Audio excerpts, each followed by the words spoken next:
you are part of a whole. And I think every step you take in understanding yourself brings you closer to the whole.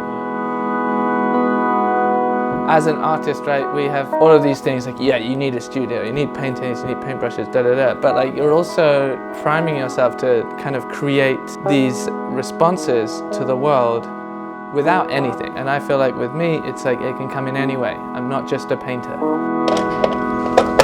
I saw not what I was to make, I saw what was made of me. I saw not what I was made to make, I saw what was made of me. When you sort of let yourself be a beginner, then everything makes sense, and you're just kind of curious, and you're just listening to your curiosity, which is like an abundant force in the universe. Curiosity, like the universe itself is inherently curious.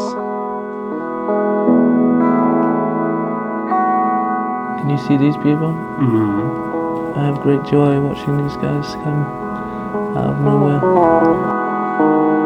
The paint is the physical world, you know, the material. The act of painting is the spirit. They become like a relic, don't they, of a spiritual happening. So the painting contains this series of moments and intentions and emotions and all of these things, but it doesn't necessarily have to actively participate in that after it's made. After it's made, it's just a being.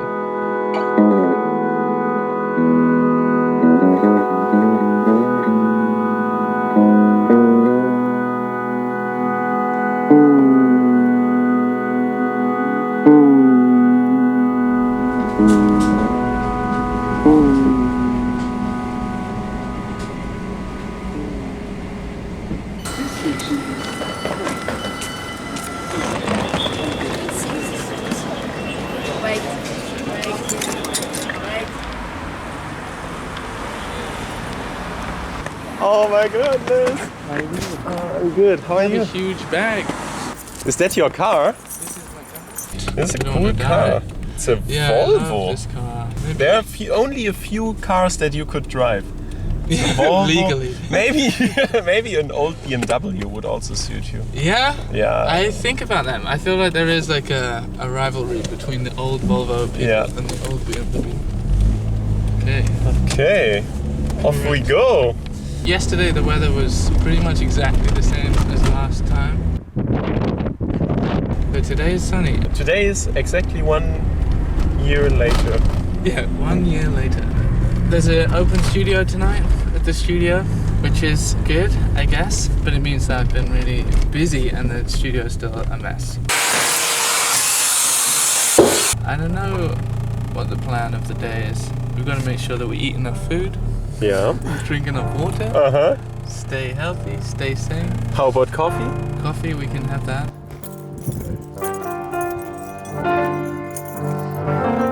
Welcome back. Season 2. Everything's filthy dirty, so don't put your nice clothes on stuff. Okay. Maybe you can up here is slightly better. I will be providing a chair. Yeah, I'm sorry it's such a mess. I had my grandchildren round. Little rascals. Sorry. I'll be serious. Should we have a coffee or? The last film, it wasn't very patient, or it was very fast-paced. That day, it was a very busy day. You took me through the fields, we went through the for a churches. We haven't had so much time in the studio, which was a reason also to say, let's spend a bit more time now inside these 4 walls. So what about this? Film this. What do you think of this? Somehow, to me, this is really good. Mm-hmm. It's almost like it does it itself. Maybe take these off. But there's something like, actually, I don't know, maybe they were better with it on. Look at that. So this studio used to be a tool maker's workshop. Part of this project feels like the studio is the work. You know, you put anything in the space and it becomes art. Like this thing, right? Before, it's just a pile of tiles.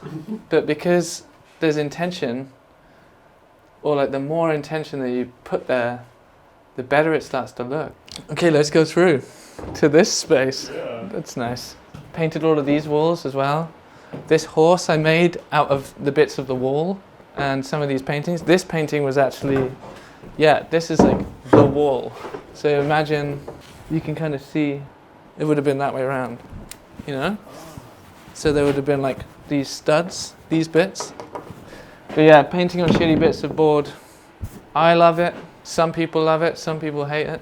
Yeah. This guy, what do you think of that? What if he had... it's tall. It's tall. What if he had this shield? Oh yeah. See, and then you can just do things like that. Assemblage. Should we play, is it studio wall or is it not studio wall? What do you think? It is. It is. Oh, he's right. Beautiful. Yeah, they're good, huh? So they kind of just build themselves nowadays. Come with me. Let's go down the stairs. I would like to make some monotypes. So let's try it.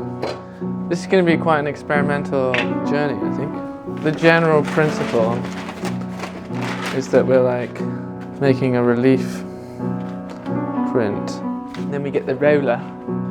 I can see that this is, all this stuff at the top is too wet. Maybe it's all too wet, really.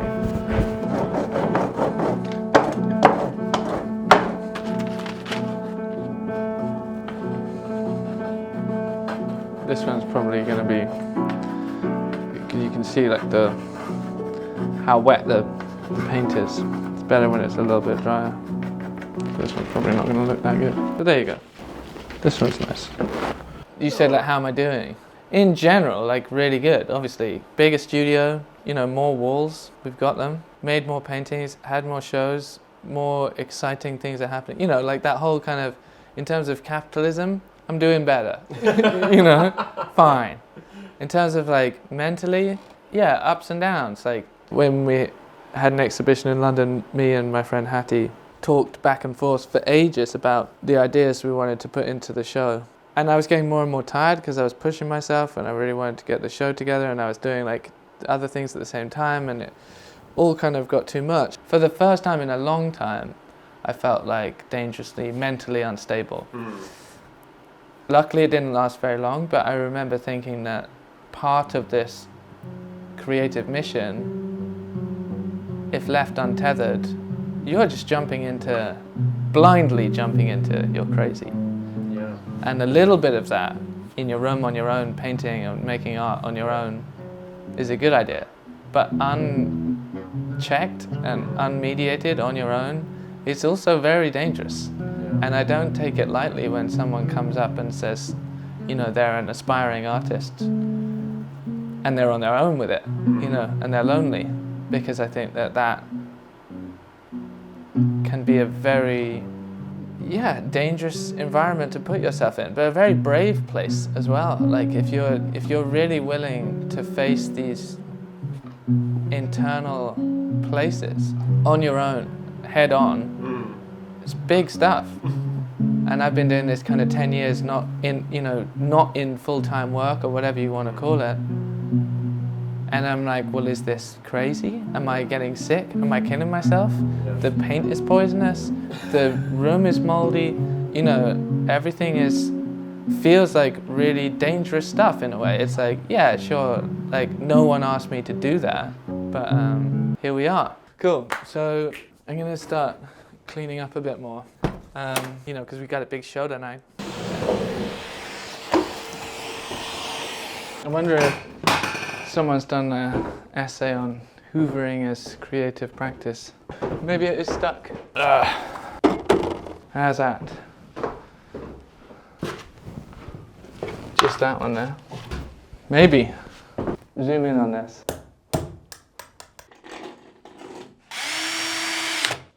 Yeah, 125. 127. 2 centimeters difference. I mean, what's that among friends?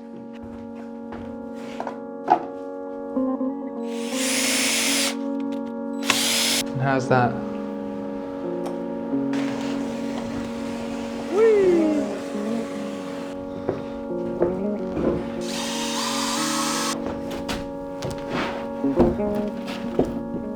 I don't know. What's your opinion about sheep incarnations? Do sheep souls only stay in the sheep soul realm, or can human beings also become a sheep soul? Or what's actually your opinion about the soul? Is it immortal or not?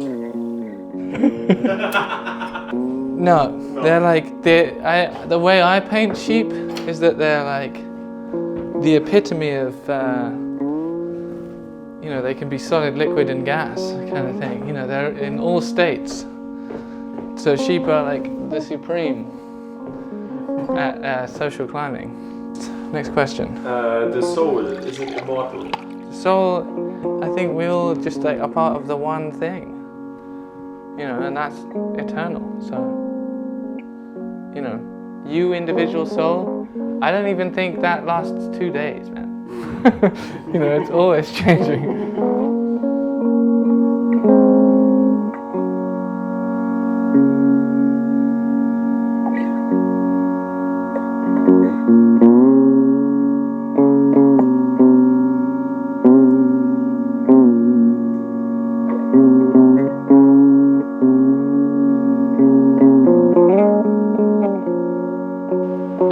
Painting these things, and I paint these sheep, and loads of people respond to that. They're like, oh, it's nice. Because I think what it is it contains wilderness, and it contains a softness, but it also contains like a real struggle and a kind of like, lobotomy, brain deadness, but also ignorance is bliss kind of feeling. But also that bliss feeling can then kind of lead you through to an epiphany. I don't know. It's kind of really mad. Like when you're looking for something, you don't find it. And I said that in the other film. Yeah. You search for this thing, you don't find it, and then it comes through some other way. Yeah. Humans are animals.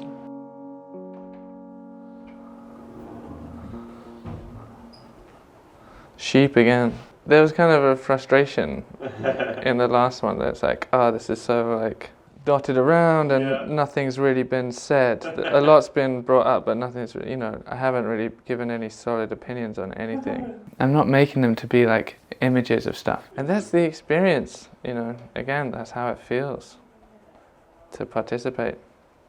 That whole thing again, when you sort of let yourself be a beginner, then everything makes sense and you're just kind of curious and you're just listening to your curiosity, which is feels quite like an abundant force in the universe. Curiosity, like the universe itself is inherently curious. You're built out of the same thing that has all the answers. All of your knowledge comes from sort of one centralized knowledge place.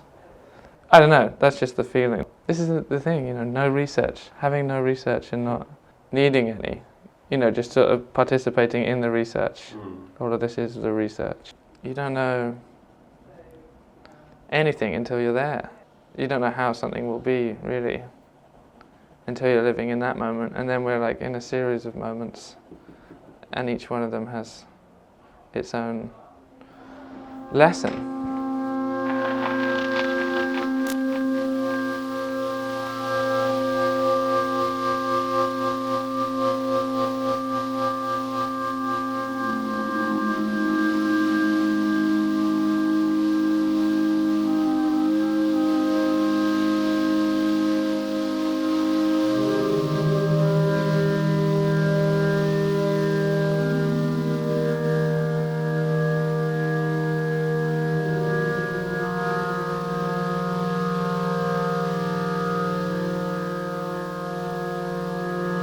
I paint with busted brushes and heaps of pigment, mixed badly, placed with immediacy on wet primer, too much too quickly. I paint with busted brushes, I paint with busted fingers, I paint like this and that. I paint like I can't dance, I paint like all I see is the sound of a heartbeat in my ears. I don't stop to look or stop to think, I walk away and come back. I paint with busted knuckles. I paint without gloves on. I ruin my best clothes. I ruin my food. I rush my meals. I drink 1,000 cups of coffee. I smell nothing because all my other senses are fixed here into the point where the mind meets the hand, meets the brush, meets the pigment and the surfaces. I am looking there, right there, every time, Light is like a dagger lined up with the center of my eye, electric light. I ask 100 questions, I hear no answer, I see our whole world together. You and I and all of us are there, in the marks, over and over, from the song of the machine to the electric body and spiraling both up and down into the infinite. The works themselves are wild, the flood and the mountain, the dolphins breach the surface, the ideas come from deep beneath the collective, further back and further out. They burst into this world as falling angels. I saw not what I was to make, I saw what was made of me. I saw not what I was made to make, I saw what was made of me.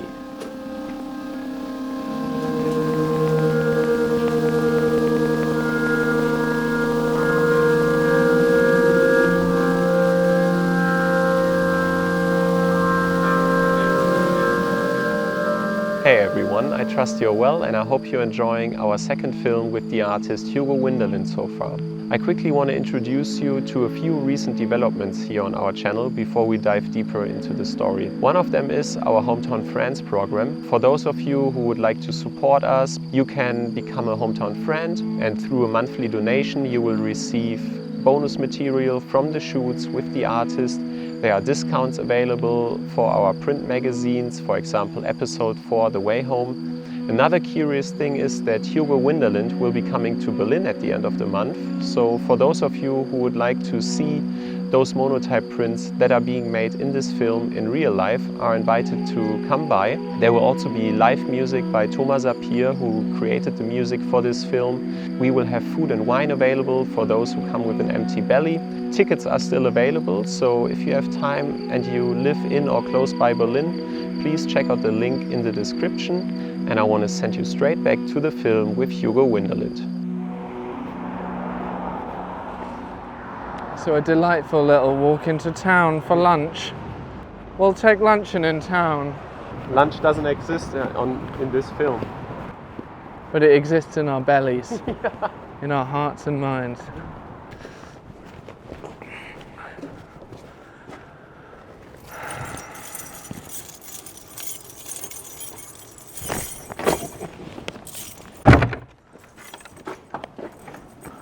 It doesn't smell so much of mold today. You know, with the other interviews that you've done, is it like people want to talk about cosmic shit? We're all walking around with these narratives, you know, that underpin all of our decisions. You know, you don't know why you're here. Maybe some people do, but again, it's like once you know why you're here, then there's another channel opens up and another and another. You know, there's infinite energy in that regard, I think, to give you purpose. And even once you understand that purpose, there's probably a greater purpose and a greater purpose all the way up to the Godhead. You know what I mean? It's like, I often think, to get cosmic, you have this capacity in your brain to envision a different universe, right? And you can project yourself so far into this other universe that it actually makes you sick. And that's where the panic comes in, because your body starts reacting to this sensation that your mind is trying to escape this reality, right? Because you're in the reality. The physical world is what it is. But then you can have the capacity to actually astrally project into this other world where you went right instead of left, and you got in the car and, you know, went to the mountain or whatever it is. And I think with painting it's one of those things, or with art making, you can kind of scope out a whole different universes and then make these decisions. This kind of 1, 2, 3 attitude of what would happen if you paint here or here or there comes very instinctually to an artist mind. You're working a lot in those parameters and you're giving yourself the space to think like that, which is again maybe another reason why art is so anti-capitalist, or why a lot of the kind of status quo doesn't like artists, because you can envision different ways of being and different ways of existing and stuff like that. It's kind of part and parcel of making creative decisions, is that and the more choices that you're allowing yourself to make for yourself gives you more freedom, and that freedom is actually something that politically at the moment seems to be you know, the thing that I keep coming back to is like, all right, I don't know what I'm trying to get to. I know what I'm doing, I know what I've done. I see a point far off in the future that I'd like to arrive at, but you know, what's happening in the next week or so, I don't know.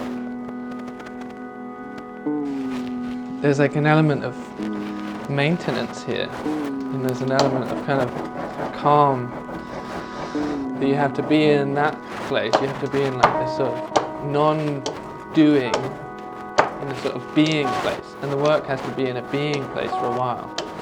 Does that make sense? Oh, I love it. Yeah, please keep talking. If the work is always doing, if it's a reactionary image, then it's doing that for a while, and then you can look back to a place where it's not.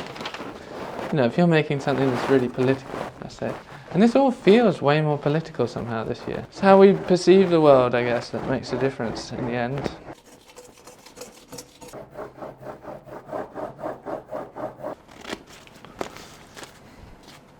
With the art, it's like you have your mind and you have your body, and your body is made of the physical world, and therefore it's like the resource. At the end of it, if you have no paint, no brushes, no anything, you still have the body, and the body is part of the whole. So you kind of have like a connection to the infinite through having this physical body. The capitalism thing is a poison to that, because it's like, oh, you can have the infinite through your energy, but we'll take that energy out of you. And it's like you're being harvested, or that energy is harvested by this system that is like very unforgiving, you know. It's like, yeah, sure, I've got a studio, but it's like every month that comes into question. I pay for my rent, you know, it's all of these things that constantly, even if I've like made enough paint or sold enough paintings or whatever it is, it's still, I don't take it for granted that I have these resources at my disposal at the moment. But you do always have a body, and you have this sensation that you've always had a body and that you can kind of infinitely use that.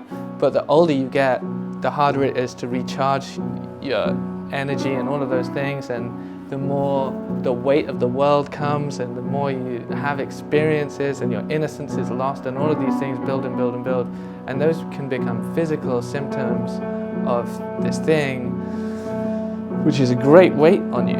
It feels very incredible to be able to create artworks which people can read with the same language that your body can read. So your body language, again, like, you know, your body can look at a painting and feel different. And that's something that's kind of one of the key anchors, like why painting's still here, why we're still making paintings, still talking about paintings, is that like your body can understand them. It goes like directly into your, and a lot of the paintings, the figures in the paintings that I make, they have these kind of gestures and poses that reflect these types of liberation.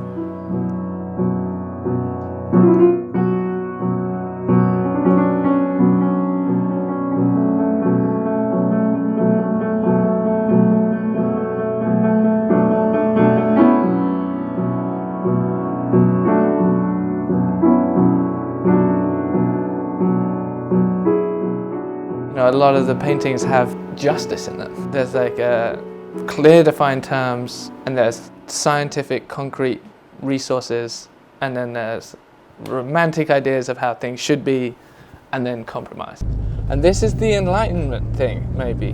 The thing which people talk about being enlightened, it's not necessarily about being enlightened out there, it's more about being enlightened down here.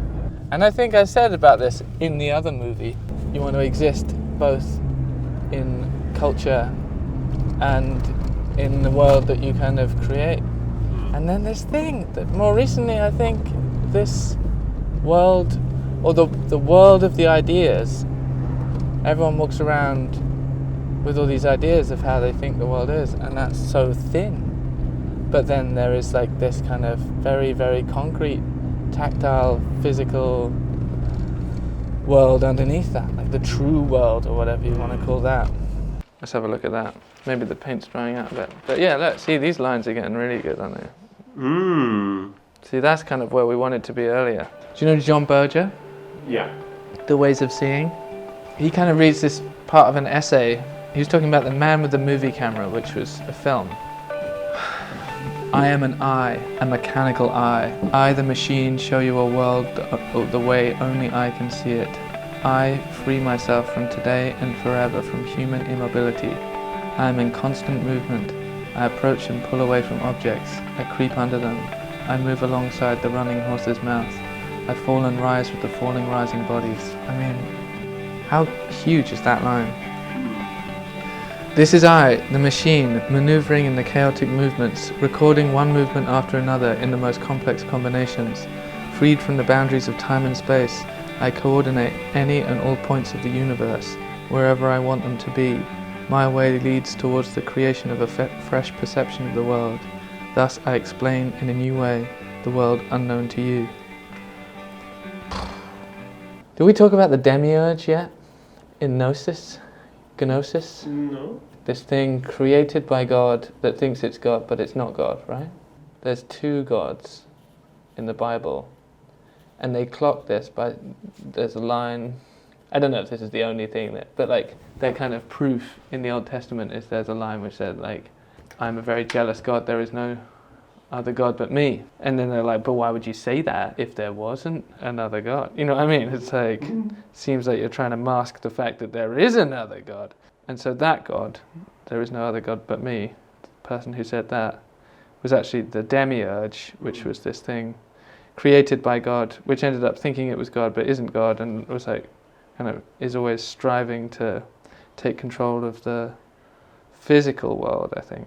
Anyway, I don't know what they were trying to say with all of that, but I kind of take it, or at least it comes up with me a lot, where it's this kind of feeling that you're on the right divine path, but then actually it's not. You've kind of fooled yourself into thinking you're doing God's work or whatever. And when I say God's work, I mean you're just, you know, this can be the same with your own sense of self, like your authentic self, the thing that you should be doing, or then the self that is a kind of projection of what you think you should, you know. This is really, really beautiful. This was a good one. Look at that. Bang. Look at that. That's going to look good.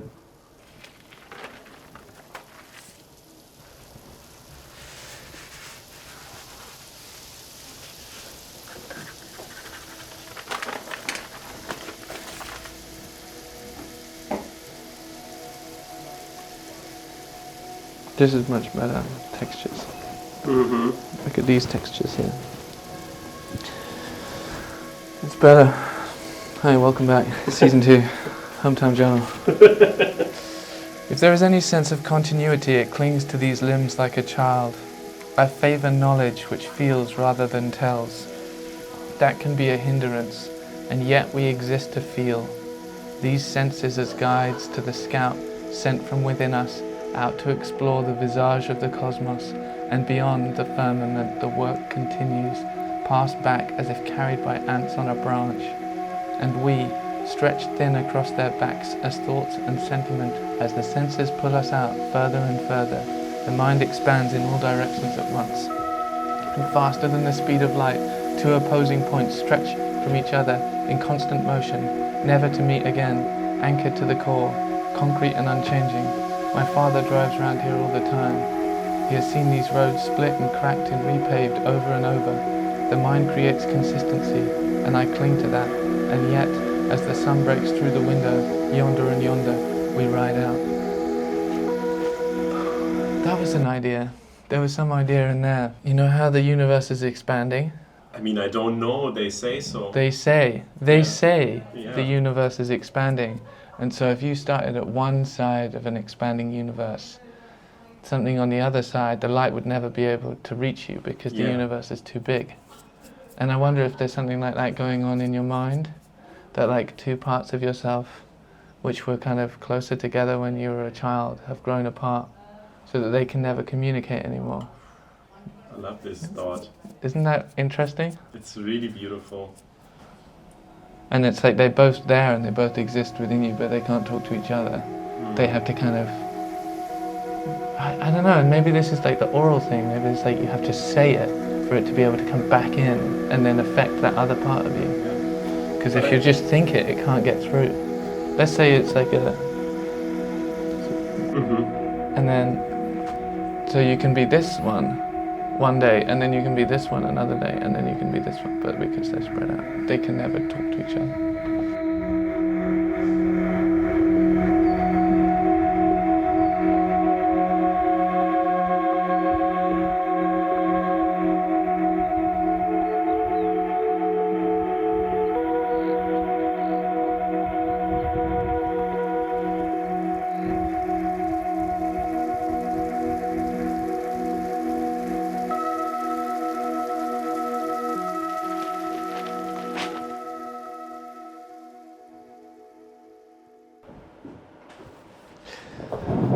Well, viewers, it's coming to the end of my time with Alex. Let's recap. So, we're all one. We're all one entity, but we do have individuality. And we do see ourselves differently because we're all on different parts of a journey. How about a beer? Just to see.